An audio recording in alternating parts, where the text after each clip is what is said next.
Ada seorang gadis miskin yang menjalankan sebuah warung kecil, namun siapapun yang makan masakannya tidak bisa pergi tanpa mengujinya. Orang-orang datang dari kota yang jauh hanya untuk makan di sana. Suatu hari seorang pria datang ke warung itu untuk pertama kalinya. Saat dia mencicipi makanannya, dia merasa makanannya sangat lezat. Saat hendak pergi, pria itu memberikan gadis itu sebuah kartu. Di rumah gadis itu mencari alamat yang tertulis di kartu itu. Ternyata itu adalah restoran paling terkenal di dunia.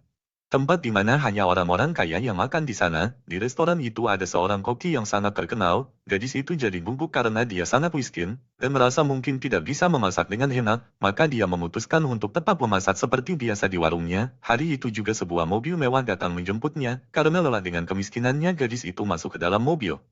Dia dibawa ke dapur mewah di mana semuanya serba mewah. Melihat semua itu, semangatnya untuk membuktikan diri semakin membara. Tidak lama kemudian beberapa koki berdiri berbaris. Dan koki terkenal itu pun datang. Dia mengumumkan bahwa hari ini akan diadakan uji kemampuan untuk dua orang. Pertama adalah gadis miskin bernama Woi dan yang satunya lagi adalah John, lulusan sekolah memasak. Ujian itu adalah memasak nasi goreng sederhana. John menggunakan bahan mahal dan segar, serta memasak dengan gaya yang sangat profesional. Pertama dia menumis udang dalam mentega, lalu menambahkan kacang polong dan wortel. Sementara itu Woi mengambil nasi sisa dari kulkas, 2 butir telur dan mulai menggoreng dengan api besar ala warungnya. Ketika kedua hidangan sudah siap, masakan John terlihat sangat indah, sementara milik Woi terlihat sederhana. Tapi saat koki terkenal bernama Paul mencium dan mencicipi nasi Woi, dia langsung memulangkan John ke rumah. John kecewa, namun Paul tidak berkata apapun. Kemudian Paul bertanya pada Woi, kenapa dia ingin bekerja di sana? Woi menjawab, saya ingin melakukan sesuatu yang berbeda. Paul senang dengan jawabannya dan mempekerjakannya. Pekerjaan pun dimulai. Paul hanya menunjukkan sekali cara memotong daging sapi setebal 2 mm.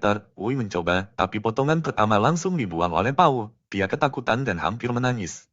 Setelah mencoba berkali-kali, dia akhirnya berhasil. Kemudian Woi mulai memasak dengan api besar, tapi Paul terus membuang masakannya. Dia terus gagal dan kepercayaan dirinya hancur. Dia menangis dan berniat kembali ke desanya, tapi kemudian dia menguatkan hati dan kembali ke dapur. Dia bekerja keras sepanjang malam. Keesokan harinya semua orang melihat bahwa dia tampak lelah, tetapi ada semangat berbeda di matanya. Dia mulai menggoreng daging sapi dengan cepat tanpa henti.